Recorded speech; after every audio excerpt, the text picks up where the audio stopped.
Many times had the feast of Pentecost come round, and many were the knights that Arthur had made since first he founded the Order of the Round Table.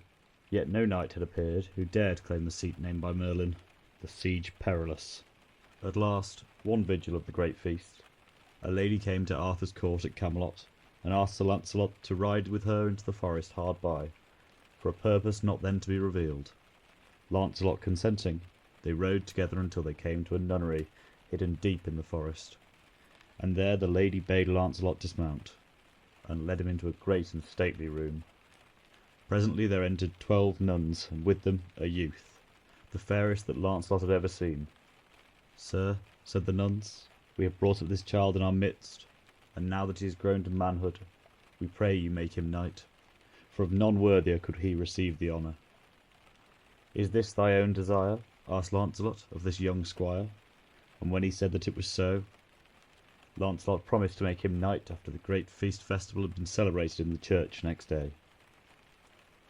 So on the morrow, after they had worshipped, Launcelot knighted Galahad, for that was the youth's name, and asked him if he would ride at once with him to the king's court. But the young knight excusing himself, Sir Launcelot rode back alone to Camelot, where all rejoiced that he was returned in time to keep the feast with the whole order of the Round Table. Now, according to his custom, King Arthur was waiting for some marvel to befall before he and his knights sat down to the banquet. Presently a squire entered the hall and said, "Sir King, a great wonder has appeared. There floats on the river a mighty stone, as it were a block of red marble, and it is thrust through by a sword, the hilt of which is set thick with precious stones." On hearing this, the king and all his knights went forth to view the stone, and found it as the squire had said. Moreover, looking closer, they read these words: "None shall draw me hence, but only he by whose side I must hang, and he shall be the best knight in all the world." Immediately all bade Launcelot draw forth the sword, but he refused, saying that the sword was not for him. Then at the king's command, Sir Gawain made the attempt and failed, as did Sir Percival after him. So the knights knew the adventure was not for them, and returning to the hall, took their places about the Round Table. No sooner were they seated than an aged man, clothed all in white, entered the hall, followed by a young knight in red armour, by whose side hung an empty scabbard. The old man approached King Arthur, and bowing low before him said, "Sir, I bring you a young knight of the house and lineage of Joseph of Arimathea, and through him shall great glory be won for all the land of Britain." Greatly did King Arthur rejoice to hear this, and welcome the two right royally. Then, when the young knight had saluted the king, the old man led him to the Siege Perilous, and drew off its silken cover, and all the knights were amazed, for they saw that where had been engraved the words, "The Siege Perilous," was written now in shining gold, "This is the siege of the noble prince, Sir Galahad." Straightway the young man seated himself there where none other had ever sat without danger to his life, and all who saw it said, one to another, "Surely this is he that shall achieve the Holy Grail." Now the Holy Grail was the blessed dish from which our Lord had eaten the Last Supper, and it had been brought to the land of Britain by Joseph of Arimathea, but because of men's sinfulness it had been withdrawn from human sight, only that from time to time it appeared to the pure in heart. When all had partaken of the royal banquet, King Arthur bade Sir Galahad come with him to the river's brink, and showing him the floating stone with the sword thrust through it, told him how his knights had failed to draw forth the sword. "Sir," said Galahad, "it is no marvel that they failed, for the adventure was meant for me, as my empty scabbard shows." So saying, lightly he drew the sword of the heart of the stone, and lightly he slid it into the scabbard at his side. While all yet wondered at this adventure of the sword, there came riding to them a lady on a white palfrey, who, saluting King Arthur, said, "Sir King, Nacien the hermit sends thee word that this day shall great honour be shown to thee and all thine house, for the Holy Grail shall appear in thy hall, and thou and all thy fellowship shall be read therefrom." And to Launcelot she said, "Sir knight, thou hast ever been the best knight of all the world, but another has come to whom thou must yield precedence." Then Launcelot answered humbly, "I know well I was never the best. Ay, "Of a truth thou wast and art still of sinful men," said she, and rode away before any could question her further. So that evening, when all were gathered around the round table, each knight in his own siege, suddenly there was heard a crash of thunder, so mighty that the hall trembled, and there flashed into the hall a sunbeam, brighter far than any that had ever been seen, and then draped all in white samite, there glided through the air what none might see, yet what all knew to be the Holy Grail. And all the air was filled with sweet odours, and on every one was shed a light in which he looked fairer and nobler than ever before. So they sat in an amazed silence, till presently King Arthur rose and gave thanks to God for the grace given to him and to his court. Then up sprang Sir Gawain, and made his avow to follow for a year and a day the quest of the Holy Grail, if perchance he might be granted the vision of it. Immediately other of the knights followed his example, binding themselves to the quest of the Holy Grail, until, in all, 150 had vowed themselves to the adventure. Then was King Arthur grieved, for he foresaw the ruin of his noble order, and turning to Sir Gawain, he said, "Nephew, you have done ill, for through you I am bereft of the noblest company of knights that ever brought honour to any realm in Christendom. Well I know that never again shall all of you gather in this hall, and it grieves me to lose men I have loved as my life, and through whom I have won peace and righteousness for all my realm." So the king mourned, and his knights with him, but their oaths they could not recall. Great woe was there in Camelot next day, when, after worship in the cathedral, the knights who had vowed themselves to the quest of the Holy Grail got to horse and rode away. A goodly company it was that passed through the streets, the townsfolk weeping to see them go. Sir Launcelot du Lac and his kin, Sir Galahad, of whom all expected great deeds, Sir Bors and Sir Percival, and many others scarcely less famed than they. So they rode together that day to the castle of Vergon, where they were entertained right hospitably, and the next day they separated, each to ride his own way, and see what adventures should befall him. So it came to pass that, after 4 days' ride, Sir Galahad reached an abbey. Now Sir Galahad was still clothed in red armour, as when he came to the king's court, and by his side hung the wondrous sword. But he was without a shield. They of the abbey received him right heartily, as also did the brave King Bagdemagus, knight of the Round Table, who was resting there. When they had greeted each other, Sir Galahad asked King Bagdemagus what adventure had brought him there. "Sir," said Bagdemagus, "I was told that in this abbey was preserved a wondrous shield, which none but the best knight in the world might bear without grievous harm to himself. And though I know well that there are better knights than I, tomorrow I purpose to make the attempt. But I pray you, bide at this monastery a while until you hear from me, and if I fail, do ye take the adventure upon you." "So be it," said Sir Galahad. The next day, at their request, Sir Galahad and King Bagdemagus were led into the church by a monk, and shown where, behind the altar, hung the wondrous shield, whiter than snow save for the blood-red cross in its midst. Then the monk warned them of the danger to any who, being unworthy, should dare to bear the shield. But King Bagdemagus made answer, "I know well that I am not the best knight in the world, yet will I try if I may bear it." So he hung it about his neck, and, bidding farewell, rode away with his squire. The two had not journeyed far before they saw a knight approach, armed all in white mail and mounted upon a white horse. Immediately he laid his spear in rest, and charging King Bagdemagus, pierced him through the shoulder, and bore him from his horse. And standing over the wounded knight, he said, "Knight, thou hast shown great folly, for none shall bear this shield save the peerless knight, Sir Galahad." Then, taking the shield, he gave it to the squire and said, "Bear this shield to the good knight Galahad, and greet him well from me." "What is your name?" asked the squire. "That is not for thee or any other to know." "One thing, I pray you," said the squire. "Why may the shield be borne by none but Sir Galahad without danger?" "Because it belongs to him only," answered the stranger knight, and vanished. Then the squire took the shield, and, setting King Bagdemagus on his horse, bore him back to the abbey, where he lay long, sick unto death. To Galahad the squire gave the shield, and told him all that had befallen.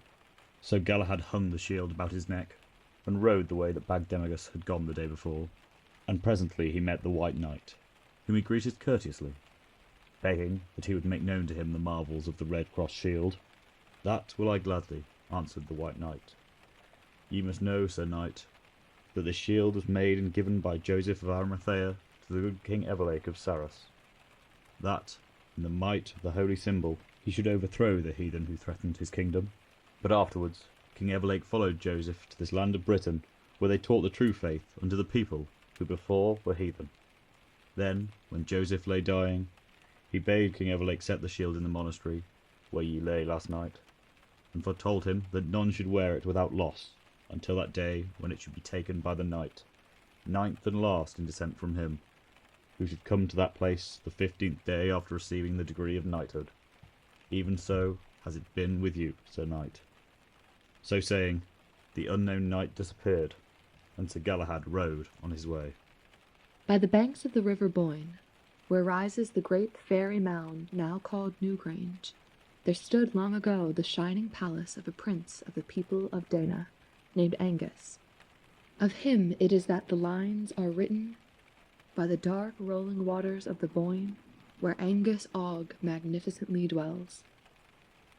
When the Milesian race invaded Ireland, and after long fighting subdued the Danans in spite of all their enchantments and all their valor, the Danans wrought for themselves certain charms by which they and all their possessions became invisible to mortals, and thus they continued to lead their old joyous life in the holy places of the land, and their palaces and dancing places and folk motes seemed to the human eye to be merely a green mound or rath, or a lonely hillside, or a ruined shrine with nettles and foxgloves growing up among its broken masonry.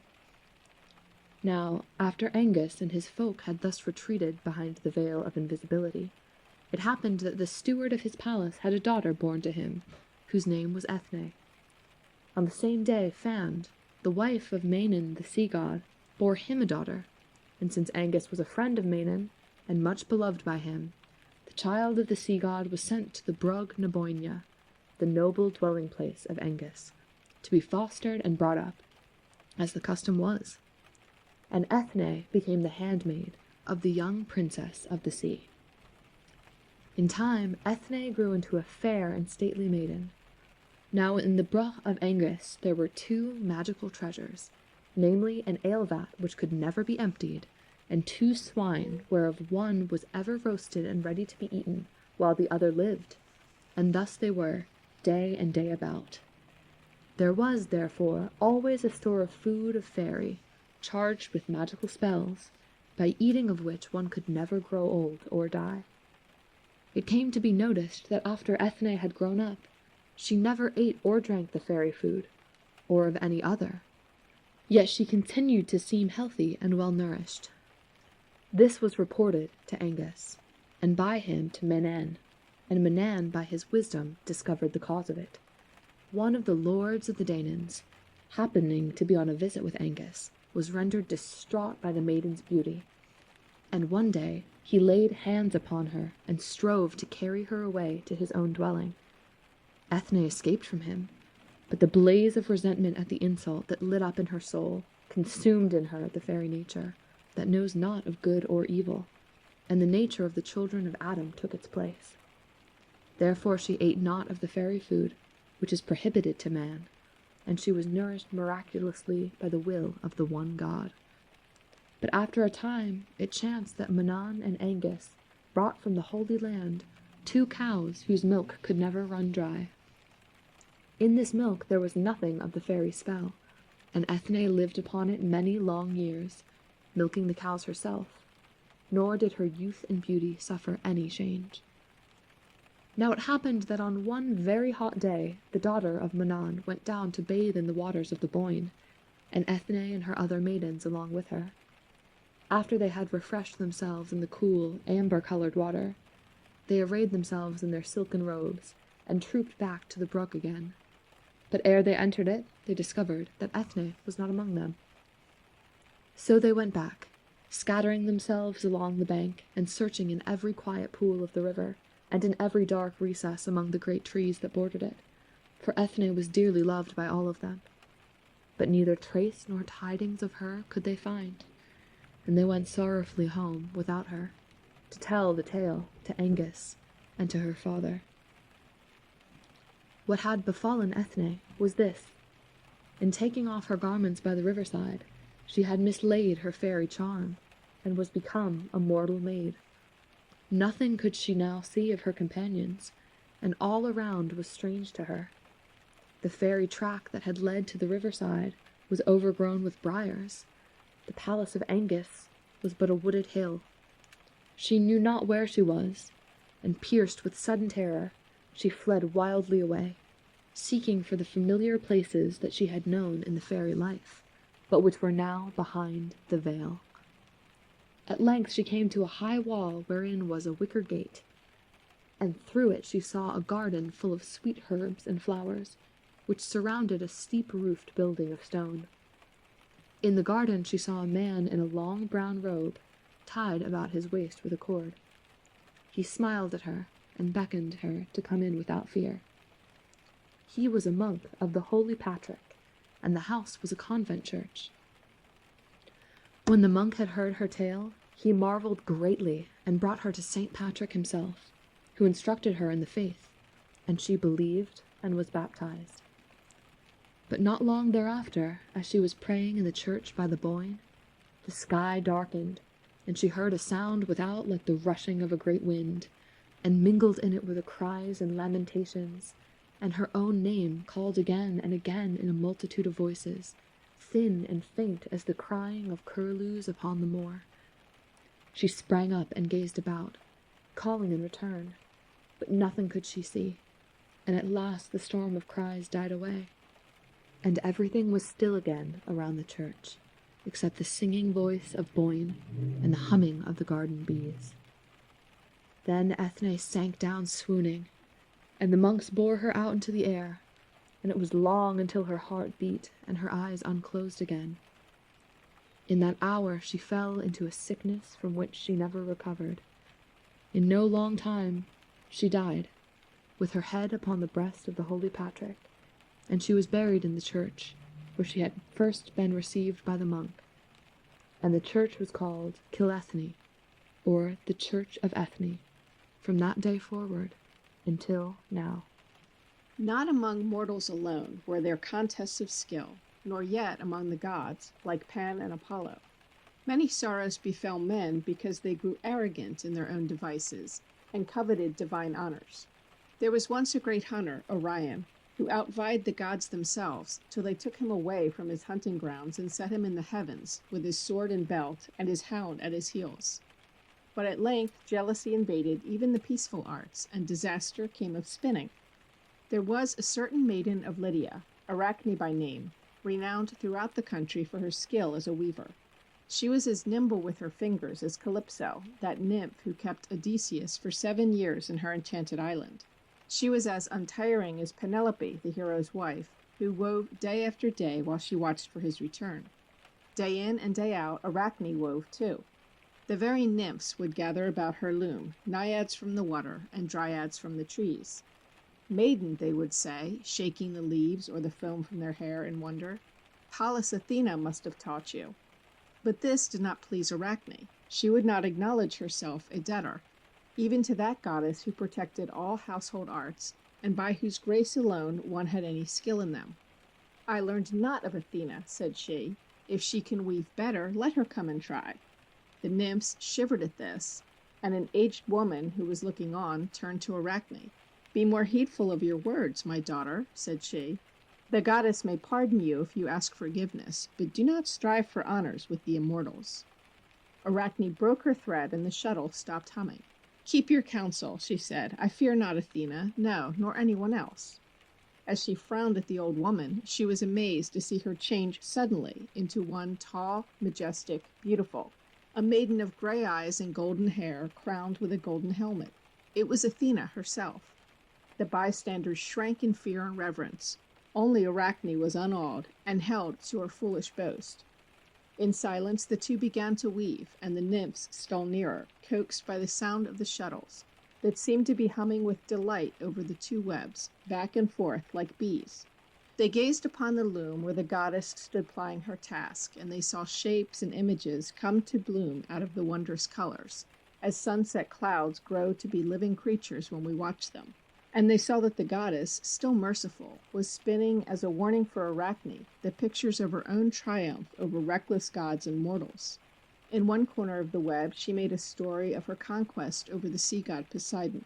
For the first king of Athens had promised to dedicate the city to that god who should bestow upon it the most useful gift. Poseidon gave the horse, but Athena gave the olive, means of livelihood, symbol of peace and prosperity, and the city was called after her name. Again, she pictured a vain woman of Troy who had been turned into a crane for disputing the palm of beauty with a goddess. Other corners of the web held similar images, and the whole shone like a rainbow. Meanwhile, Arachne, whose head was quite turned with vanity, embroidered her web with stories against the gods, making light of Zeus himself and of Apollo, and portraying them as birds and beasts. But she wove with marvelous skill. The creatures seemed to breathe and speak, yet it was all as fine as the gossamer that you find on the grass before rain. Athena herself was amazed. Not even her wrath at the girl's insolence could wholly overcome her wonder. For an instant she stood entranced. Then she tore the web across, and 3 times she touched Arachne's forehead with her spindle. "Live on, Arachne," she said, "and since it is your glory to weave, you and yours must weave forever." So saying, she sprinkled upon the maiden a certain magical potion. Away went Arachne's beauty. Then her very human form shrank to that of a spider, and so remained. As a spider she spent all her days weaving and weaving, and you may see something like her handiwork any day among the rafters. Man in his youth was so fond of giants that, not finding them large or plentiful enough, he created a bounteous supply. He gave them precedence of himself. In the frozen north they came even before the gods. In the east, after the Celestials, but before the creation of the world. In Greece they sprang into being just after the Olympians and fiercely disputed the sovereignty of Zeus. Many ancient gods were vast in size. Witness, for instance, the colossal statues of Egypt, China, or the South Seas. But the palm for bigness must go to those giant beings whom we find amid chaos in the east. Like that Tiamat from whom the Babylonian god Bel formed heavens and earth, and Purushu of the Hindu Vedas, whose severed head was sufficient for making the sky, his feet for the earth, his eye for the sun, and his mind for the moon. Somehow these are too large. Nowadays one can hardly digest a giant like that. Even those huge and terrible beings with bodies of stone, who once descended upon the Iroquois Indians, seem more like jinn or rakshasas. They do not fascinate as does that monstrous black warder of the bridge at Mancherville, who was 15 feet tall, with tusks like a boar and head like a leopard. The scholars quarrel over the questions of whether or not the very word originally meant earthborn. But be that as it may, the giants exhibited in these pages, collected after a wider search than even Mr. Barnum ever prosecuted for such prodigies, are all creatures of the earth, at least in part. Their feet are on the earth, even if, like Og, king of Basham, their heads tower high enough to drink straight from the clouds. They all have a semblance of human beings, as they should. If this seems doubtful, remember Eabani. His story is certainly the first to be put on record, for it was baked in clay at least 2,500 years ago, the 12 tablets being found among King Ashurbani-Pad's library at Nineveh. Eabani was a huge giant who lived with the wild animals and who defied every attempt to capture him, until King Gilgamesh abandoned force and sent a very beautiful woman to stand quietly near one of the hairy creature's lurking places.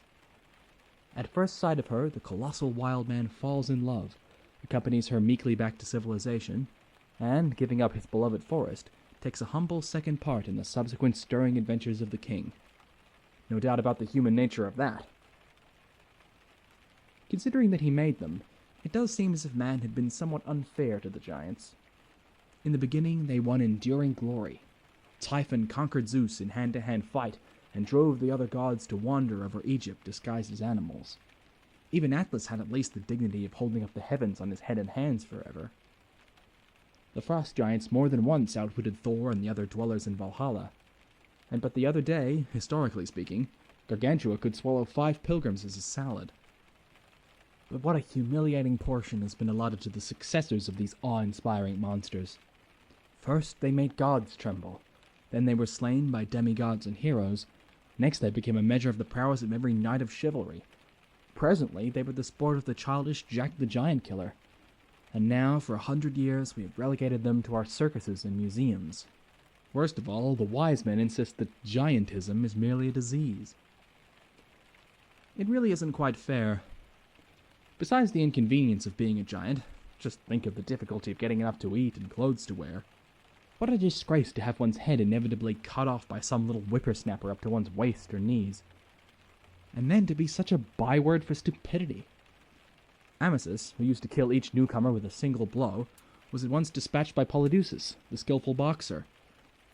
That sort of an awkward ineffectiveness was bad enough, but what of Polyphemus, who had not sense enough to explain to his Cyclop brethren the transparent trick of Ulysses in calling himself No Man? One can't help feeling sorry for such helpless hulks. And perhaps the unkindest cut of all is the true tale related by Patin, the famous French surgeon. Quote, in the 17th century, in order to gratify a whim of the Empress of Austria, all the giants and dwarfs in the Germanic Empire were assembled at Vienna. As circumstances required that all should be housed in one building, it was feared that the imposing proportions of the giants should terrify the dwarves, and means were taken to assure the latter that they were perfectly safe. But the result was most unexpected. The dwarfs teased, insulted, and even robbed the giants to such an extent that the latter complained in tears to the officials, and sentinels had to be stationed to protect them from their tiny comrades. Unquote. However, the fascination of these very tall men still continues, and these tales relate to the adventures of some of the famous of all ages and all lands. Those lovers of the colorful old days, who mourn the departure of the giants before the skeptical eye of science and the camera, may be comforted to learn that in the rugged country of northern Scotland the folk are better informed than we. There, where Sutherland rocks meet the sea, east from Cape Wrath, the wise ancients will tell you that the giants are not really all dead, but only sleeping in the great hall of Alban. In proof whereof, know that a man of these parts once ventured into a great cave by the seashore. It opened to a vast and lofty apartment, where there were many huge men lying fast asleep on the stone floor. In the center of the room was a table, on which lay an ancient horn. The man put the horn to his lips and blew one blast. The enormous figure stirred. He blew a second time. One of the giants rubbed his eyes and said in a voice that rumbled through the cave, "If you blow once more, we shall wake." The man fled in terror. Though by singular bad luck he could never again find the mouth of that cave, it is something to know that our tall friends are there, only waiting for 3 bold blasts to return to us. As is generally known, Señor, many bad things are met with by night in the streets of the city, but this wailing woman, La Llorona, is the very worst of them all. She is worse by far than the Vaca de Lumbre, that at midnight comes forth from the potrero of San Pablo and goes galloping through the streets like a blazing whirlwind, breathing forth from her nostrils smoke and sparks and flames. Because the fiery cow, Señor, while a dangerous animal to look at, really does no harm whatever, and La Llorona is as harmful as she can be.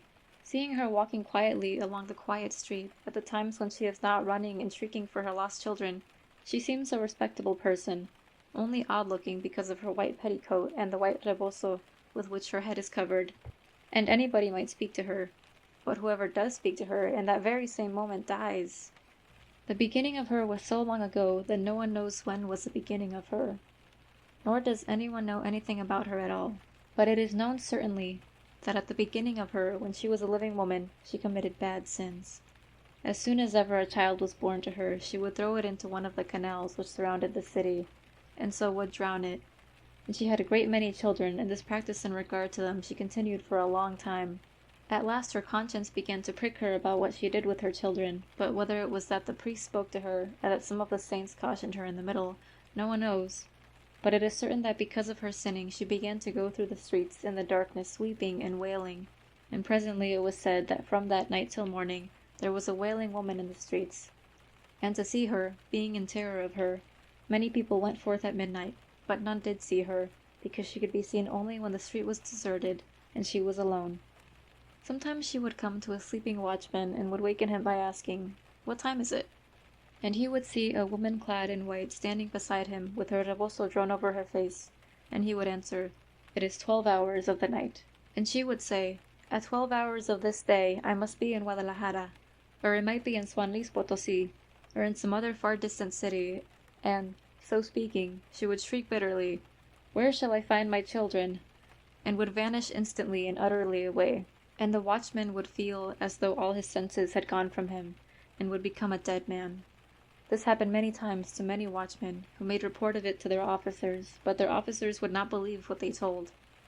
But it happened on a night that an officer of the watch was passing by the lonely street beside the church of Santa Anita, and there he met with a woman wearing a white rebozo and a white petticoat, and to her he began to make love.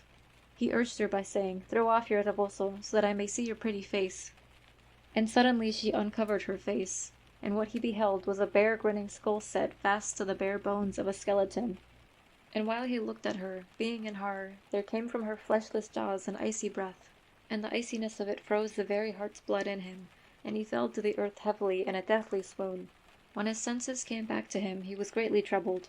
In fear he returned to the Diputación, and there told what had befallen him. And in a little while his life forsook him, and he died. What is most wonderful about this wailing woman, señor, is that she is seen in the same moment by different people in places widely apart, one seeing her hurrying across the atrium of the cathedral, another beside the Arcos de San Cosme, and yet another near the Salto del Agua, over by the prison of Belén. More than that, in one single night she will be seen in Monterrey and Oaxaca and Acapulco, the whole width and length of the land apart, and whoever speaks with her in those far cities, as in here in Mexico, immediately dies of fright. Also, she is seen at times in the country. Once some travelers coming along a lonely road met with her and asked, "Where go you on this lonely road?" And for answer she cried, "Where shall I find my children?" and shrieking disappeared. And one of the travelers went mad. Being come here to the city, they told what they had seen, and were told that this same wailing woman had maddened or killed many people here also. Because the wailing woman is so generally known, señor, and so greatly feared, few people now stop her when they meet with her, to speak with her. Therefore, few now die of her, and that is fortunate. But her loud, keen wailings and the sound of her running feet are heard often, and especially in nights of storm. I myself, señor, have heard the running of her feet and her wailings, but I never have seen her. God forbid that I ever shall. We think of Zeus as the mightiest god of Greece, accompanied by his servants force, might, and victory, the cloud-gatherer, the rain-giver, the thunderer, the lightning-hurler, the sender of prodigies, the guider of stars, the ruler of other gods and men, whom even Poseidon the earth-shaker must obey. The very name reverberates with majesty, power, dominion. But the beginnings of this vast deity were in darkness and danger. True, the reign of his father Kronos was that golden age when, in the fresh morning of the world, quote, heat and cold were not yet at strife, the seasons had not begun their mystic dance, and one mild and equable climate stretched from pole to pole. When the trees bore fruit, and the vine her purple clusters all the year, and honeydew dripped from the laurel and juniper which are now so bitter. When flowers of every hue filled the air with perpetual fragrance, the lion gambled with the kid, and the unfanged serpent was as harmless as the dove. Unquote. When over-curious Pandora, not yet having released her box full of ills, men had neither care, nor sickness, nor old age, but, after centuries of blissful calm, faded like flowers and became kindly spirit guardians of their successors. Yet amid this charming serenity, Kronos could never forget the curse of his father Uranus, whom he had overthrown, and the prophecy that he himself should in his turn be cast down by his own children. Wherefore, being resolved to defeat that prophecy, he swallowed each child his wife Rhea brought forth, as soon as it was born. When Rhea had thus lost 5 babes, Hestia, Demeter, Hera, Hades, and Poseidon, and knew herself about to bear yet another, she made her prayer to Uranus, her ancient sire, imploring counsel and aid. But only a faint, vast murmur thrilled through the sky. My voice is but the voice of winds and tides. No more than winds and tides can I avail. Pray thou to thy puissant mother. In me, dispossessed of godhood, is no succor more. So the Titaness betook her to earth, and the mighty mother gave her counsel how to outwit grim Kronos. and Rhea fled through the swift dark night to a secret thicket upon a hill of Arcadia. There was born a mighty babe, whom she called Zeus. At her prayer Mother Earth smote the mountain, and there gushed forth a bounding stream in which she laved the infant. Then she gave him to the nymph Neda, who bore him swiftly across the sea to Crete, hiding him in a cave upon a dense and wooded mountain named Ida. She entrusted the child to Adrestia and Ida, nymphs of the mountain, to be reared in secret. But Rhea took a huge stone and wrapped it in swaths, and brought it to Cronos, then sovereign of the gods, saying, "Behold, I have borne my lord another son." Naught said he, but snatched the stone and greedily swallowed it, nothing doubting that it was the new-born child. Thus his wife deceived him for all his cunning. Rhea might not so much as see her babe, lest Cronos should spy her from his throne on high. But the child throve, laid in a golden winnowing fan for a good omen, tended by the gentle nymphs, and nourished on the wild honey they gathered for him and on the milk of a mountain goat. Around him danced the fierce Curetes, earth-born warriors, who performed their war dances, rattling and clashing their weapons whenever the infant cried, lest Cronos should overhear him. So the child Zeus increased daily in beauty and stature, nor was it long before he gave proof of his godhead in wondrous wise. 2 years his goat foster-mother suckled him. Snow-white she was, with jet-black horns and hooves, the most beauteous of her kind, and her name was Amalthea. Then, on a day, while the young god played with her after his wont, he grasped one of her curved horns as she made pretense of butting, and broke it clean off. Tears stood in the creature's eyes, and she looked reproachfully on her fosterling. But the little god ran to her and threw his arms about her shaggy neck, bidding her be comforted, for he would make amends. With that he laid his right hand on the goat's head, and immediately a new horn sprouted, full grown. And he took up the horn he had broken, and gave it to the nymphs, saying, "Kindly nurses, in recompense of your care, Zeus gives you Amalthea's horn, which shall be to you a horn of plenty. As for her, when I come into my kingdom, I will be mindful of my foster-mother. She shall not die, but be changed into one of the bright signs of heaven." Thus Zeus promised, and fulfilled his word in the aftertime, for faithful and true are the promises of the immortals. But when the nymphs had taken the horn of Amalthea, behold, they found it brimful of all manner of luscious fruits, of the finest wheat flour and sweet butter and golden honeycomb. They shook all out, laughing in delight, and one cried, "Here were a feast for the gods, had we but wine thereto." No sooner said she this than the horn bubbled over with ruby wine, for this was the magic in it, that it never grew empty, and yielded its possessors whatsoever food or drink they desired. Now when Earth saw that Zeus was come to the prime of his mighty youth, she sent to him one of the daughters of Oceanus, named Metis, which is, being interpreted, counsel. And Metis came and stood before him in the Idaean mount, and said, "I have an errand unto thee, O king that shalt be hereafter." And Zeus said, "Is it a foe's errand or a friend's? Who sent thee hither, and who art thou?" And she said, "Metis is my name, a daughter of Oceanus the old, and my errand is from Earth, the All-Mother. She bids thee take this herb I bring, and go straight to Cronos in his golden house on high. Tell him not who or whence thou art, but cause him to swallow the herb unweeting, and it shall work mischief to him, and good to thee. Delay not, for the hour is at hand when Cronos must pay full measure for the outrage he did his sire, as it is ordained."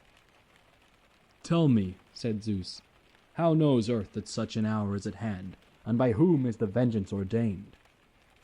Metis answered, "There are 3 sisters, daughters of primeval night, grey virgins older than time, who sit forever in the shades of underground, spinning threads of divers colors from their golden distaffs. And the threads are the lives of gods and men. As the sisters twine them, sad-hued or bright, so is the lot of each living soul, mortal or immortal.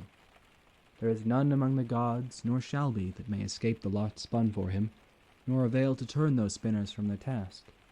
Hasting not, resting not, without knowledge, without pity, the 3 fates work on. But as they twirl the spindles, they sing the song of the morrow, and Earth, she only, understands that song. Hence it is she knows what is coming upon Cronos." Then Zeus arose and went up to the heavenly palace halls.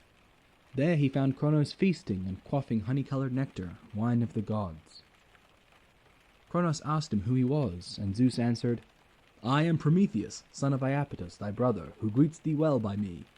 Then Cronos bade him welcome, and they drank and caroused together. But when they had well drunk, Zeus put the herb of earth into his father's cup, unmarked of him. And Cronos no sooner swallowed it than a marvel past thought befell. For he disgorged from his giant maw first the stone Rhea gave him, which stone was ever afterwards preserved as a pious memorial at Delphi, and then her 2 sons and daughters, 3, no longer babes, but full grown. Forthwith Zeus made himself known to his brethren, and the young gods seized their father and bound him in chains.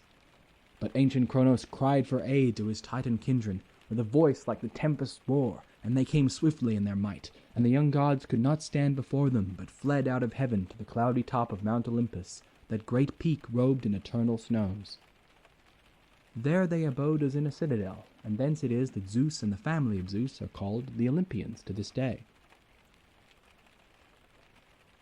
The Titans occupied Mount Othrys to the south, and the broad plains of Thessaly in between show even yet the shattered rocks and rent surface from the struggle which ensued. For now there was war in heaven. 10 years the elder gods fought against the Olympians, and neither side could win the mastery. But one amongst the Titans would not fight against Zeus, for being endued with wisdom and foresight about all gods, he perceived that the day of Cronos must shortly have an end, and his scepter pass to another. This was Prometheus, whom Asia, daughter of Oceanus, bore to Iapetus, son of Earth. Fain would he have dissuaded his father and brother from taking arms in a lost cause, and for the sake of one who, himself a usurper, must now reap as he had sown, but they would not heed, trusting in their own giant strength. At last Zeus sought counsel of Mother Earth, and she spake this oracle unto him out of the cave that is in rocky Pytho. He that will conquer in this strife, let him set free the captives in Tartarus. For Earth had long borne Cronos a grudge, because he would not release the 100-handed and the Cyclopes from that abyss of darkness. Therefore she willingly revealed to Zeus the secret of victory. But naught knew he of those giants or their fate, nor so much as the name of Tartarus, which none among the heaven-dwelling gods will utter for very loathing. So the saying of Earth was dark to him, and he was much disheartened. Then Prometheus, knowing what had befallen, came to Zeus on Olympus and said, Son of Cronos, though fight I may not against my kin, fight against thee I will not, for that were idle folly, seeing the fates will have thee lord of all. Let there be peace between me and thee, and I will interpret the oracle Earth has given thee. Zeus heard him gladly, and said, For this good turn count me thy debtor and fast friend evermore. Then straightway they two fared through the underworld to the gates of unplumbed Tartarus, where by the Titan's aid Zeus slew the snake Campe, their grisly warder, and delivered the captives. And amazed was the leader of the younger gods at the sight of these monstrous first children of Earth. For each of the 300-handed, Briareus, Cottus, and Gygus, had moving ever from his shoulders 100 arms, not brooking approach, while above this threatening display rose 50 heads. As for the Cyclopes, Brontes, Steropes, and Argus, they resembled the Titans, save that each had a single round eye in the center of his forehead. They had shown from birth such overbearing spirit and terrific strength, tossing whole hills with their forests about like balls, that even Uranus had feared them, and thrust them into Tartarus ere they were grown. Zeus rejoiced at these mighty allies, but fell fighters as they were, their greatest aid was not in their strength, but their skill. For the Cyclopes made themselves a smithy in the glowing heart of Mount Aetna, and where they wrought such gifts for their deliverers as only they could fashion. To Poseidon they gave his trident with prongs of adamant, and to Hades a cap of darkness whose wearer was invisible to gods and men, while for Zeus himself they forged the kingliest weapon of all, the thunderbolts and the blasting zigzag lightning. Then Zeus set before them all the nectar and ambrosia of the gods, and addressed them. Hear me, illustrious children of earth and heaven, that I may speak what my spirit within my breast prompts me to speak. For a very long time have we been fighting for the mastery, the Titan gods and we who are sprung from Cronos. Now show your invincible might against the Titans, in gratitude for your deliverance to the light from bondage in murky gloom. The blameless Cottus answered, Excellent lord, we are aware that thy wisdom is most high, and thy mind, and thou hast been to the immortals an averter of destruction. Wherefore we will now protect thy dominion in fell conflict, fighting stoutly against the Titans. And all the gods applauded, female as well as male, and they rushed to combat. The Titans on their side were no less eager, and as the battle joined, the boundless sea re-echoed terribly, and earth resounded, and broad heavens groaned as it shook, and vast Olympus swayed on its base, and even to murky Tartarus came the hollow sound of feet and battle strokes. And as the two sides came together, their great war cry reached to the starry heaven above. Now Zeus loosed his fury, and the bolts with thunder and lightning shot so fast and fiercely from his mighty hand that earth crashed in conflagration, and the forests crackled with fire. Ocean streams began to boil, while the vapor encircled the Titans, and the incessant, dazzling flashes bereft their eyes of sight, gods as they were. Fearful heat spread everywhere, and it seemed as if earth and heaven were clashing together and falling into ruins. At the same time, the wind spread abroad smoke and battle cry and crash of missiles, as the 100-handed, insatiable in war, advanced, hurling 300 vast rocks at a time against the enemy. Before this combination of terrors, even the Titans could not stand.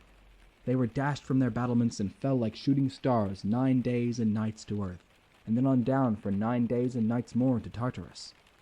Here were they bound and cast into that dismal abyss, behind a triple brazen wall built by Poseidon, around which night is poured in 3 rows, and the 100-handed were set to guard them. Kronos and a few others escaped to the north, and there made head for a time, sheltered against Zeus's thunderbolts in caverns of the hills.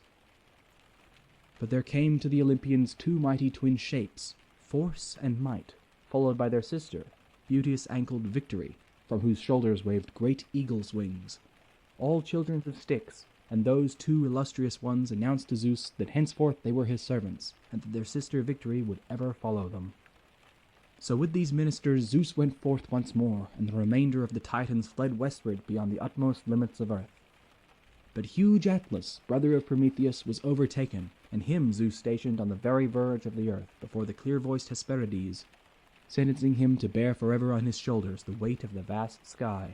Having thus achieved the victory, Zeus gave to Hades dominion over the underworld, to Poseidon the sea, and took himself the realm of the aether and the earth, rewarding all those who had assisted him, and especially honoring Styx, mother of Force, Might, and Victory, so that henceforth the most sacred and inviolable oath for an immortal was to swear by Styx.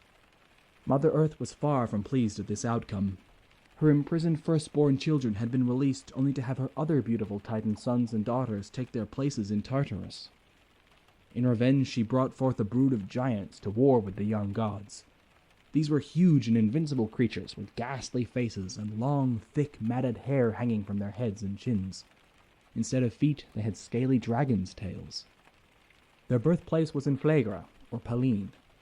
The most redoubtable among them were Porphyrion and Alcyoneus.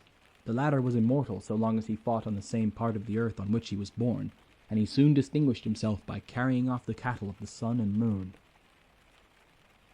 With these and their brethren, Enceladus, Pallas, Clytius, Polybotes, Hippolytus, and others, were joined Otus and Ephialtes, children of Poseidon, who, says Homer, grew 9 inches every month, and who, when they were only 9 years old, had captured war god Mars himself and held him prisoner more than a year.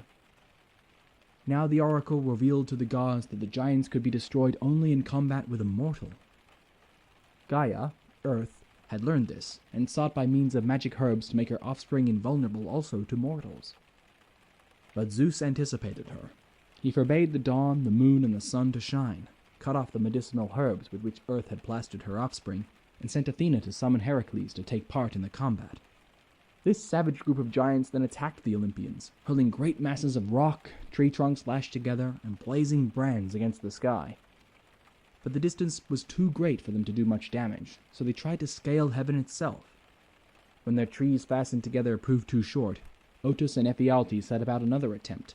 Upsetting Mount Ossa, they began to roll it towards Mount Olympus, intending to pile the lofty peak of Pelion on that, and thus reach their enemies. Then Zeus rose in his majesty. With a thunderbolt he hurled the mountain back to its former place. The Olympians all dashed down, riding on the winds, and a mighty battle followed, which lasted a whole day. Heracles drew his great death-dealing bow and slew Alcyoneus with an arrow. But as soon as he touched the earth he rose with renewed life and strength. Whereupon wise Athena counseled the hero to grasp the monster by the foot and drag him out of Pallene, his birthplace. He did so, and Alcyoneus died. At this, Porphyrion in hot rage hurled the island of Delos at Zeus, and rushed upon Heracles and Hera. As the giant laid hold of the goddess's swathing veils, she cried out for help, and the thunderbolt of Zeus and Heracles' arrow smote Porphyrion simultaneously. As for the rest, Apollo shot out the left eye of Ephialtes and Heracles the right. Dionysus killed Eurytes with his sacred wand, while Clytius was thrust through by Hecate or Hephaestus with glowing iron stone. Enceladus fled across the sea, but Athena seized a great triangle of rock and cast it upon him, and when trees and soil formed on this, it was called the island of Sicily. As Virgil's wandering hero Aeneas sings, "Here, while from Aetna's furnaces the flame bursts forth, Enceladus, 'tis said, doth lie, scorched by the lightning. As his wearied frame he shifts, Trinacria, trembling at the cry, moans through her shores, and smoke involves the sky." Athena, terrible in her battle wrath, next killed and flayed Pallas, and put his skin over her own body while the combat lasted, whence comes her name of Pallas Athene. Polybates, chased by Poseidon over the sea, came to Cos. Here the sea god tore off a piece of the island and buried him under it, where now is Nisidon. Hermes, concealed by the helmet of Hades, killed Hippolytus, while Artemis slew Gratian. So the Fates ended Agrias and Thun with brazen clubs. The rest Zeus crushed with thunderbolts, and Heracles finished with his deadly arrows. Then, in hot wrath, Earth brought forth the most terrific monster yet seen. Typhon was he called, the greatest of Earth's children, half man and half animal. He was human to the loins, and was so huge that he towered over the mountains while his head knocked against the stars. His outstretched arms reached from sunrise to sunset, and 100 dragon heads shot from his shoulders. Instead of legs, he moved on vast, rustling, snaky coils. His whole body was feathered, bristly hair floated in the wind from his head and chin, and fire streamed from his eyes. Such a monster was Typhon. Hurling clusters of rocks up at heaven, he ran with hisses and screams, while a red mass of flame bubbled from his mouth. When the gods saw him charge on heaven, they fled to Egypt, where they wandered about in the shapes of animals, pursued by him. Zeus hurled thunderbolts as long as he was afar off. When he came nearer, the god's iron sickle made him flee, and Zeus pursued him to the Caucasus that towers over Syria. There he came up with him, covered with wounds, and joined in a hand-to-hand grapple. But Typhon held him off, wrapping his snaky limbs around him, snatched away the sickle, and cutting out the sinews of the god's hands and feet, put him on his shoulders and carried him away across the sea to Cilicia. Here in a cavern he threw him down, put away the sinews wrapped in a bearskin, and set as a guard over the helpless god Delphine, a young she-dragon, half human, half animal. But cunning Hermes stole away the sinews and secretly replaced them in Zeus's wrists and ankles. Then Zeus gathered himself together, and his former powers came upon him, and he rose to his seat in heaven in a car drawn by winged horses. Again he hurled his thunderbolts upon Typhon, and pursued the monstrous giant to Mount Nysa, where the Fates outwitted the fugitive. For, persuaded by them that he would thereby get greater powers, he ate of the ephemeral poison fruits. Then the chase became more furious.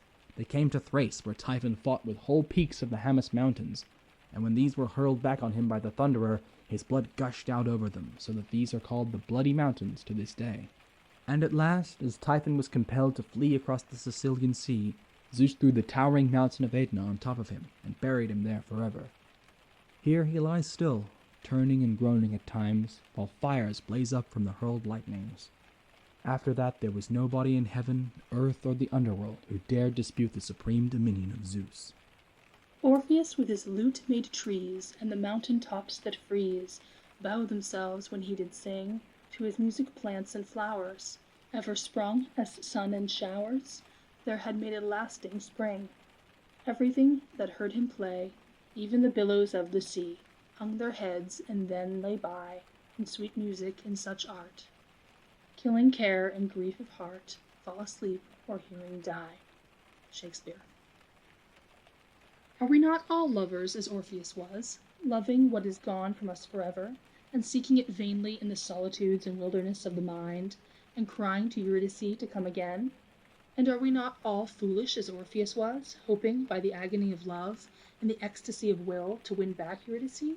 And do we not all fail as Orpheus failed, because we forsake the way of the other world for the way of this world? Fiona Macleod. It is the custom nowadays for scientists and for other scholarly people to take hold of the old myths, to take them to pieces and to find some deep, hidden meaning in each part of the story. So you will find that some will tell you that Orpheus is the personification of the winds, which tear up trees as they course along, chanting their wild music, and the Eurydice is the morning with its short-lived beauty. Others say that Orpheus is the mythological expression of the delight which music gives to the primitive races, while yet others accept without hesitation the idea that Orpheus is the sun that, when day is done, plunges into the black abyss of night, in the vain hope of overtaking his lost bride, Eurydice, the rosy dawn. And whether they be right or wrong, it would seem that the sadness that comes to us sometimes as the day dies and the last of the sun's rays vanish to leave the hills and valleys dark and cold, the sorrowful feeling that we cannot understand when in country places we hear music coming from far away, or listen to the plaintive song of the bird, are things that very specially belong to the story of Orpheus. In the country of Thrace, surrounded by all the best gifts of the gods, Orpheus was born. His father was Apollo, the god of music and of song, and his mother the muse Calliope. Apollo gave his little son a lyre, and himself taught him how to play it.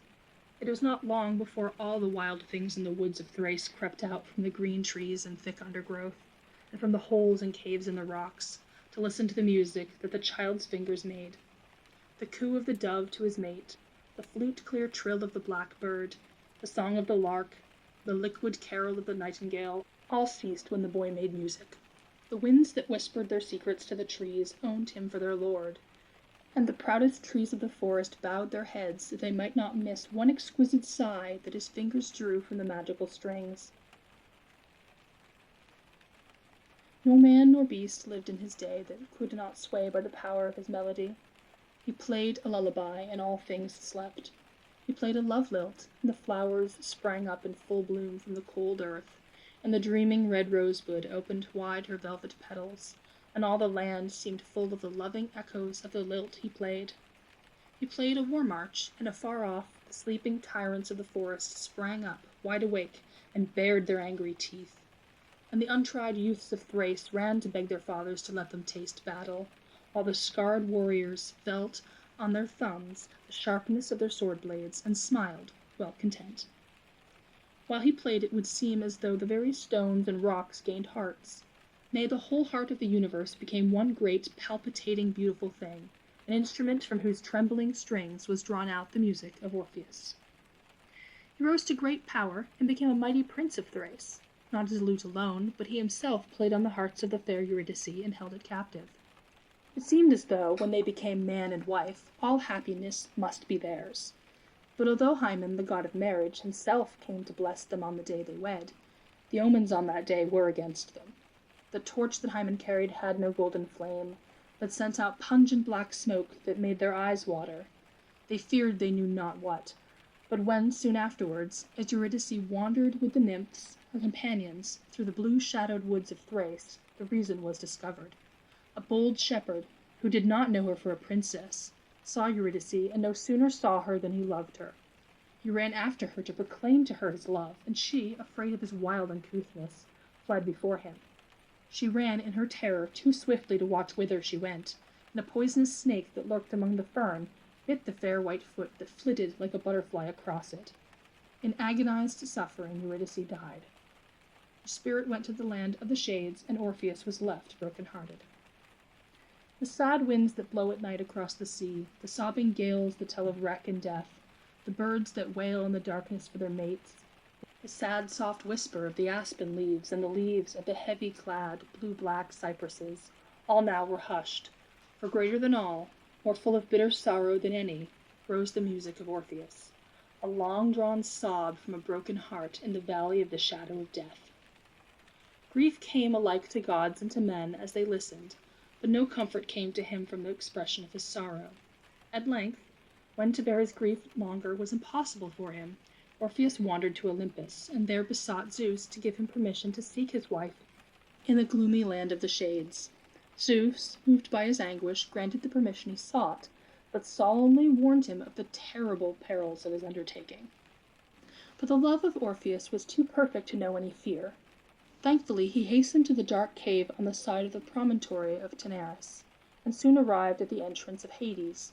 Stark and grim was the three-headed watchdog Cerberus, which guarded the door, and with the growls and the furious roaring of a wild beast athirst for its prey it greeted Orpheus. But Orpheus touched his lute, and the brute, amazed, sank into silence. And still he played, and the dog would gently have licked the player's feet, and looked up in his face with its savage eyes full of the light that we see in the eyes of dogs on this earth, as they gaze with love at their masters. On then strode Orpheus, playing still, and the melody he drew from his lute passed before him into the realms of Pluto. Surely never were heard such strains. They told of perfect, tender love, of unending longing, of pain too great to end with death. Of all the beauties of the earth they sang, of the sorrow of the world, of all the world's desire, of things past, of things to come. And ever, through the song that the lute sang, there came, like a thread of silver that is woven in the black velvet pall, a limpid melody. It was as though a bird sang in the murk night, and it spoke of peace and of hope and of joy that knows no ending. Into the blackest depths of Hades the sounds sped on their way, and the hands of time stood still. From his bitter task of trying to quaff the stream that ever receded from the parched and burning lips, Tantalus ceased for a moment. The ceaseless course of Ixion's wheel was stayed, the vulture's relentless beak no longer tore at the Titan's liver. Sisyphus gave up his weary task of rolling the stone and sat on the rock to listen. Naiads rested from their labor of drawing water in a sieve. For the first time the cheeks of the Furies were wet with tears, and the restless shades that came and went in the darkness, like dead autumn leaves driven by a winter gale, stood still to gaze and listen. Before the throne where Pluto and his queen Proserpine were seated, sable-clad and stern, the relentless fates at their feet, Orpheus still played on, and to Proserpine then came the living remembrance of all the joys of her girlhood, by the blue Aegean Sea, in the fair island of Sicily. Again she knew the fragrance and the beauty of the flowers of spring. Even into Hades the scent of the violets seemed to come, and afresh in her heart was the sorrow that had been hers on the day on which the ruthless king of darkness tore her from her mother, and from all that she held most dear. Silent she sat beside her frowning, stern-faced lord, but her eyes grew dim. When, with a quivering sigh, the music stopped, Orpheus fearlessly pled his cause. To let him have Eurydice, to give him back his more than life, to grant that he might lead her with him up to the light of heaven, that was his prayer. The eyes of Pluto and Proserpine did not dare to meet, yet with one accord was their answer given. Eurydice should be given back to him, but only on one condition. Not until he had reached the light of earth again was he to turn round and look upon the face, for a sight of which his eyes were tired with longing. Eagerly Orpheus complied, and with a heart almost breaking with gladness he heard the call for Eurydice, and turned to retrace his way, with the light footfall of the little feet that he adored making music behind him. Too good a thing it seemed, too unbelievable a joy. She was there, quite close to him. Their days of happiness were not ended. His love had won her back, even from the land of darkness. All that he had not told her about love yet while she was on earth, he would tell her now. All that he had failed in before, he would make perfect now. The little limping foot, how it made his soul overflow with adoring tenderness. So near she was, he might even touch her were he to stretch back his hand. And then there came to him a hideous doubt. What if Pluto had played him false? What if here followed him not Eurydice, but a mocking shade? As he climbed the steep ascent that led upward to the light, his fear grew more cruelly real. Almost he could imagine that her footsteps had stopped, that when he reached the light he would find himself left once more to his cruel loneliness. Too overwhelming for him was the doubt. So nearly there they were that the darkness was no longer that of night, but as that of evening, when the long shadows fall upon the land, and there seemed no reason for Orpheus to wait. Swiftly he turned and found his wife behind him, but only for a moment she stayed. Her arms were thrown open, and Orpheus would fain have grasped her in his own. Before they could touch each other, Eurydice was borne from him, back into the darkness. "Farewell," she said, "farewell!" and her voice was a sigh of hopeless grief. In mad desperation Orpheus sought to follow her, but his attempt was in vain. At the brink of the dark, fierce-flooded Acheron, the boat with its boatman, old Charon, lay ready to ferry across to the further shore those whose future lay in the land of shades. To him ran Orpheus in clamorous anxiety to undo the evil he had wrought, but Charon angrily repulsed him. There was no place for such as Orpheus in his ferry boat. Those only who went, never to return, could find a passage there. For 7 long days and 7 longer nights, Orpheus waited beside the river, hoping that Charon would relent. But at last hope died, and he sought the depths of the forests of Thrace, where trees and rocks and beasts and birds were all his friends. He took his lyre again and played. Such strains as would have won the ear of Pluto to have quite set free his half-regained Eurydice. Milton. Day and night he stayed in the shadows of the woodlands, all the sorrow of his heart expressing itself in the song of his lute. The fiercest beasts of the forest crawled to his feet and looked up at him with eyes full of pity. The song of the birds ceased, and when the wind moaned through the trees, they echoed his cry, Eurydice, Eurydice. In the dawning hours, it would seem to him that he saw her again, flitting, a thing of mist and rising sun, across the dimness of the woods. And when evening came and all things rested, and the night called out to the mystery of the forest, again he would see her. In the long blue shadows of the trees she would stand. Up the woodland paths she walked, where her little feet fluttered the dry leaves as she passed. Her face was as white as lily in the moonlight, and ever she held out her arms to Orpheus. At that elm vista's end I trace dimly thy sad leaving taking face, Eurydice, Eurydice. The tremulous leaves repeat to me, Eurydice, Eurydice. Lowell. For Orpheus it was a good day when Jason, chief of the Argonauts, sought him out to bid him come with the other heroes and aid in the quest of the Golden Fleece. Have I not had enough of toil and weary wandering far and wide, sighed Orpheus. In vain is the skill of the voice which my goddess mother gave me. In vain have I sung and labored. In vain I went down to the dead and charmed all the kings of Hades to win back Eurydice, my bride, for I won her, my beloved, and lost her again the same day, and wandered away in the madness, even to Egypt and the Libyan sands, and the isles of all the seas.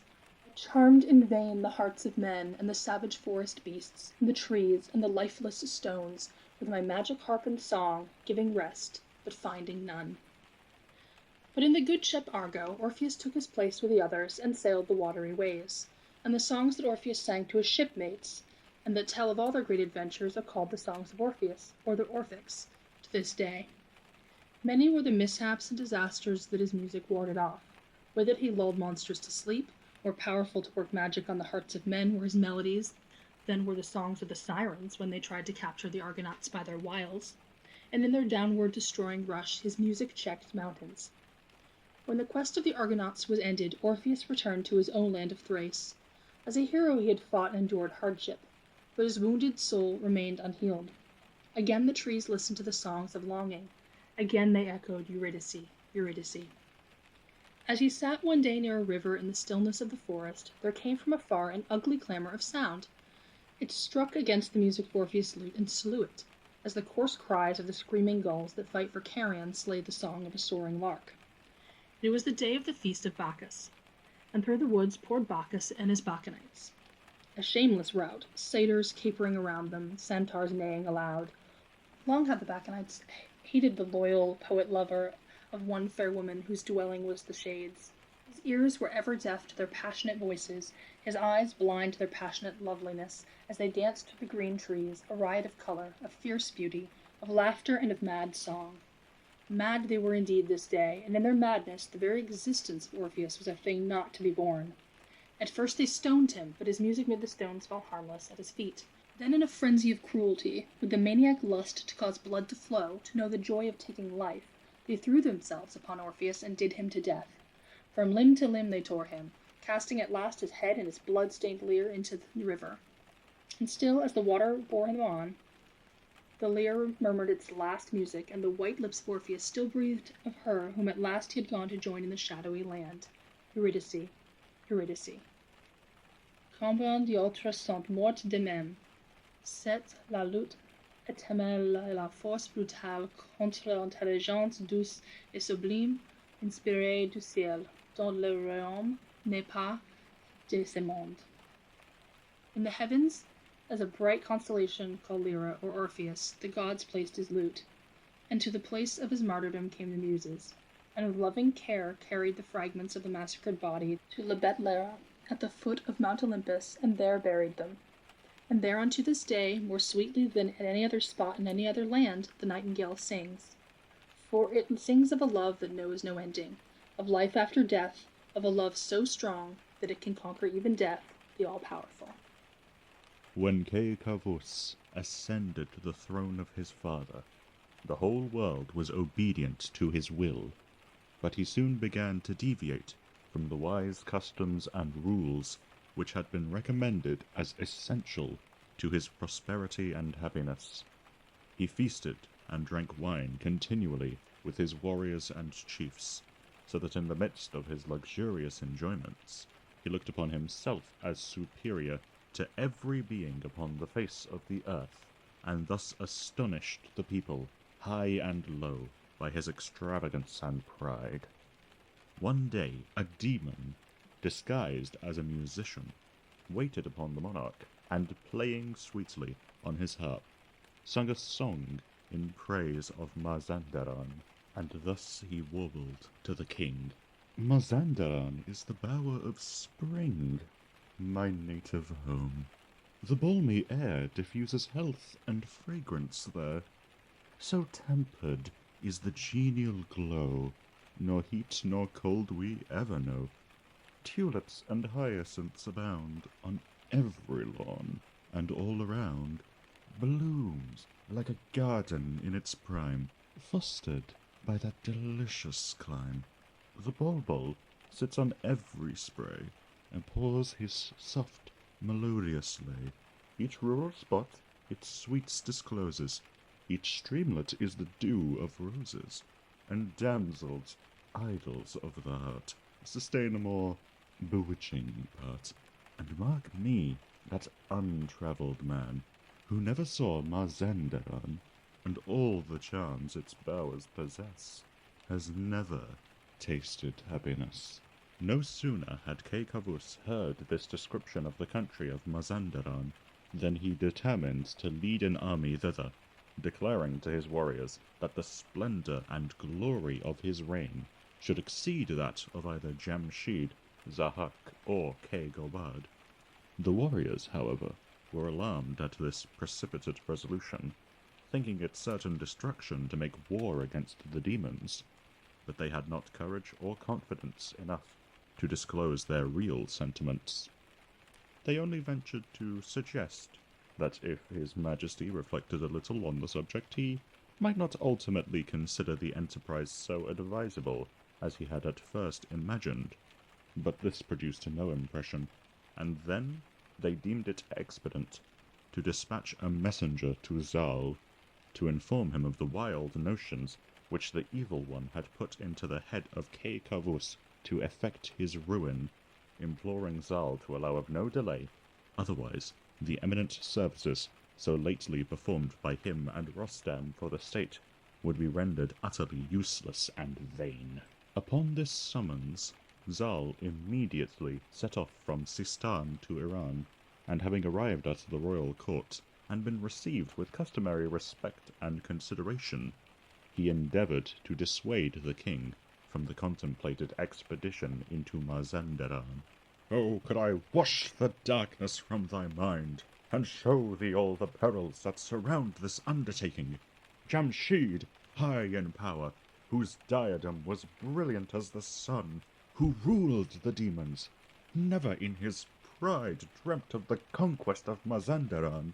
Remember Feridun, he overthrew Zahak, destroyed the tyrant, but he never thought of the conquest of Mazandaran. This strange ambition never fired the souls of bygone monarchs. Mighty Manucher, always victorious, boundless in his will, nor Zal, nor Nozar, nor even Kay Gobad, with all their pomp and all their grandeur, ever dreamt of the conquest of Mazandaran. It is the place of demon sorcerers, and all enchanted. Swords are useless there, nor bribery nor wisdom can obtain possession of that charm-infested land. Then throw not men and treasure to the winds. Waste not the precious blood of warriors brave in trying to subdue Mazandaran. Kay Kavus, however, was not one to be diverted from his purpose, and with respect to what his predecessors had not done, he considered himself superior in might and influence to either Feridun, Jamshid Manucher, or Kay Gobad, who had never aspired to the conquest of Mazandaran. He further observed that he had a bolder heart, a larger army, and a fuller treasury than any of them, and the whole world was under his sway. And what are all these demon charms, that they excite such dread alarms? What is a demon host to me? Their magic spells and sorcery. One effort, and the field is won. Then why should I the battle shun? Be thou and Rostam, whilst afar I wage the soul-appalling war, the guardians of the kingdom. Heaven to me hath its protection given, and, when I reach the demons' fort, their severed heads shall be my sport. When Zal became convinced of the unalterable resolution of Kay Kavus, he ceased to oppose his views, and expressed his readiness to comply with whatever commands he might receive for the safety of the state. May all thy actions prosper. Mayst thou never have cause to recollect my warning voice with sorrow or repentance. Heaven protect thee. Zal then took leave of the king and his warrior friends, and returned to Sistan, not without melancholy forebodings respecting the issue of the war against Mazandaran. As soon as morning dawned, the army was put in motion. The charge of the empire, and the keys of the treasury and jewel chamber were left in the hands of Milad, with injunctions, however, not to draw a sword against any enemy that might spring up without the consent and assistance of Zal and Rostam. When the army had arrived within the limits of Mazandaran, Kay Kavus ordered Giv to select 2,000 of the bravest men, the boldest wielders of the battle-axe, and proceed rapidly towards the city. In his progress, according to the king's instructions, he burnt and destroyed everything of value, mercilessly slaying man, woman, and child. For the king said, "Kill all before thee, whether young or old, and turn their day to night. Thus free the world from the magician's art." Proceeding in his career of desolation and ruin, Giv came near to the city, and found it arrayed in all the splendor of heaven. Every street was crowded with beautiful women, richly adorned, and young damsels with faces as bright as the moon. The treasure chamber was full of gold and jewels, and the country abounded with cattle.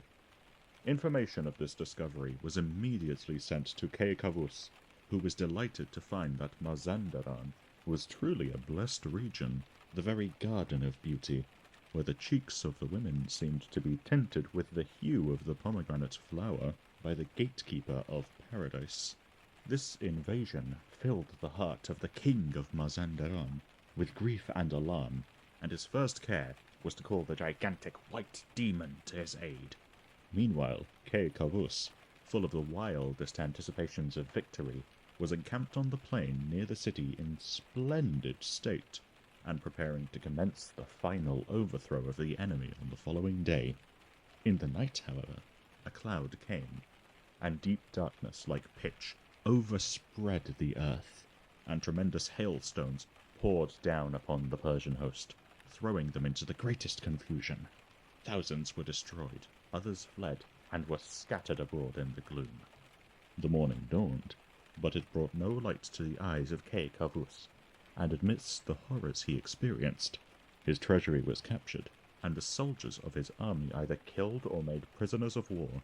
Then did he bitterly lament that he had not followed the wise counsel of Zal. 7 days he was involved in this dreadful affliction, and on the 8th day he heard the roar of the white demon, saying, "O king, thou art the willow tree, all barren, with neither fruit nor flower. What could induce the dream of conquering Mazandaran? Hadst thou no friend to warn thee of thy folly? Hadst thou not heard of the white demon's power, of him who from the gorgeous vault of heaven can charm the stars? From this mad enterprise others have wisely shrunk. And what hast thou accomplished by a more ambitious course? Thy soldiers have slain many. Dire destruction and spoil have been their purpose. Thy wild will has promptly been obeyed. But thou art now without an army, Not one man remains to lift a sword or stand in thy defence. No one to hear thy groans and thy despair. There were selected from the army 12,000 of the demon warriors to take charge of and hold in custody the Iranian captives, all the chiefs as well as the soldiers, being secured with bonds and only allowed food enough to keep them alive. Arjang, one of the demon leaders, having got possession of the wealth, the crown, and the jewels belonging to Kay Kavus, was appointed to escort the captive king and his troops, all of whom were deprived of sight, to the city of Mazandaran, where they were delivered into the hands of the monarch of that country. The white demon, after thus putting an end to hostilities, returned to his own abode. Kay Kavus, strictly guarded as he was, found an opportunity of sending an account of his blind and helpless condition to Zal, in which he lamented that he had not followed his advice, and urgently requested him, if he was not himself in confinement, to come to his assistance and release him from captivity. When Zal heard the melancholy story, he gnawed the very skin of his body with vexation, and turning to Rostam, conferred with him in private. The sword must be unsheathed, since Kay Kavus is bound a captive in the dragon's den, and Raksh must be saddled for the field, and thou must bear the weight of this emprise, for I have lived 2 centuries, and old age unfits me for the heavy toils of war. Shouldst thou release the king, thy name will be exalted over the earth. Then don thy mail, and gain immortal honour. Rostam replied that it was a long journey to Mazandaran, and that the king had been 6 months on the road. Upon this, Zal observed that there were 2 roads. The most tedious one was that which Kay Kavus had taken, but by the other, which was full of dangers and difficulty, and lions and demons and sorcery, he might reach Mazandaran in 7 days, if he reached it at all. On hearing these words, Rostam assented, and chose the short road, observing, although it is not wise, they say, with willing feet to track the way to hell, though only men who've lost all love of life, by misery crust, would rush into the tiger's lair and die, poor reckless victims there. I gird my loins, whatever may be, and trust in God for victory. On the following day, resigning himself to the protection of heaven, he put on his war attire, and with his favourite horse, Raksh, properly caparisoned, stood prepared for the journey. His mother, Rudabe, took leave of him with great sorrow, and the young hero departed from Sistan, consoling himself and his friends thus: Over him who seeks the battlefield, nobly his prisoned king to free. Heaven will extend its saving shield, and crown his arms with victory. In the dreamtime, a terrible drought swept across the land. The leaves of the trees turned brown and fell from the branches. The flowers drooped their heads and died, and the green grass withered as though the spirit from the barren mountain had breathed upon it with a breath of fire. When the hot wind blew, the dead reeds rattled in the riverbed, and the burning sands shimmered like a silver lagoon. All the water had left the rippling creeks and deep, still waterholes. In the clear blue sky the sun was a mass of molten gold. The clouds no longer drifted across the hills, and the only darkness that fell across the land was the shadow of night and death. After many had died of thirst, all the animals on the land met together in a great council to discover the cause of the drought. They traveled many miles. Some came from the bush and others from the distant mountains. The seabirds left their homes in the cliffs where the white surf thundered, and flew without resting many days and nights. When they all arrived at the chosen meeting place in Central Australia, they discovered that a frog of enormous size had swallowed all the water in the land and thus caused the drought. After much serious discussion, it was decided that the only way to obtain the water again was to make the frog laugh. The question now arose as to which animal should begin the performance, and after a heated argument, the pride of place was given to the kookaburra. The animals then formed themselves into a huge circle with the frog in the center. Red kangaroos, gray wallaroos, rock and swamp wallabies, kangaroo rats, bandicoots, native bears, and ring-tailed possums all sat together. The emu and the native companion forgot their quarrel, and the bellbird his chimes. Even a butcher bird looked pleasantly at a brown snake, and the porcupine forgot to bristle. A truce had been called in the war of the bush. Now the kookaburra seated himself on the limb of a tree, and with a wicked twinkle in his eye looked straight at the big bloated frog, ruffled his brown feathers, and began to laugh. At first he made a low gurgling sound deep in his throat, as though he was smiling to himself, but gradually he raised his voice and laughed louder and louder until the bush re-echoed with the sound of his merriment. The other animals looked on with very serious faces, but the frog gave no sign.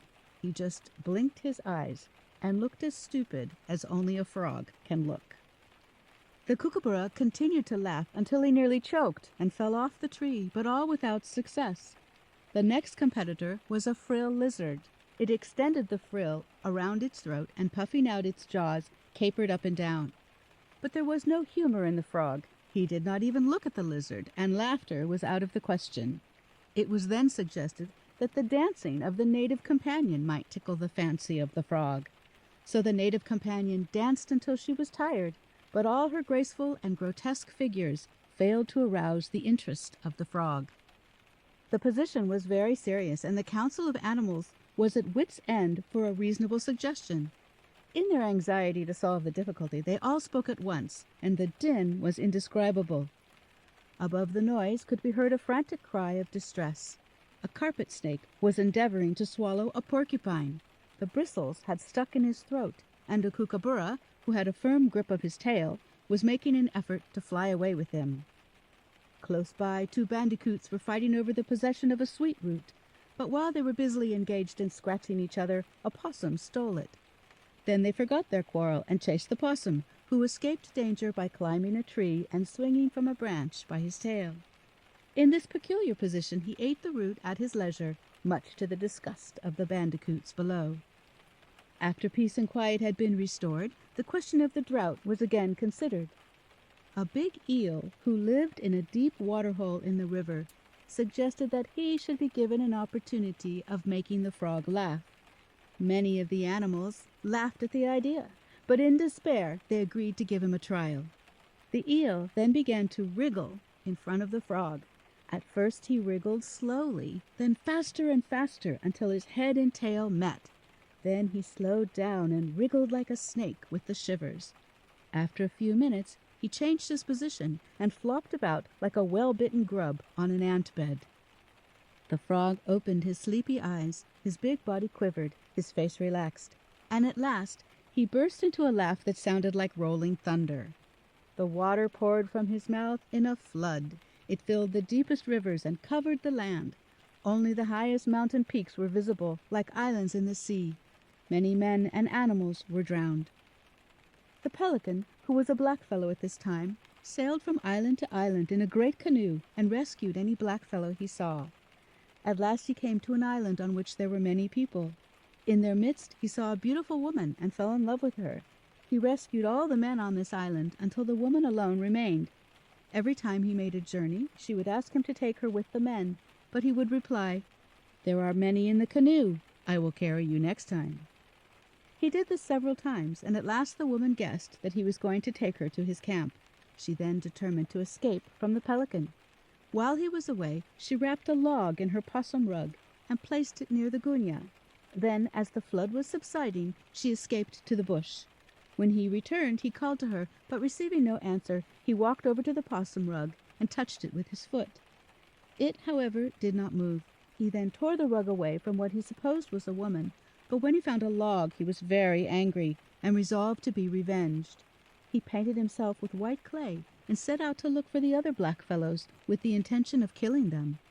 But the first pelican he met was so frightened by his strange appearance that it struck him with a club and killed him. Since that time pelicans have been black and white in remembrance of the great flood. The flood gradually subsided, and the land was again clothed in the green garments of spring. Through the tall green reeds the voice of the night wind whispered soft music to the river. And when the dawn came from the eastern sky, the birds sang a song of welcome to the new flood, a a flood of golden sunlight.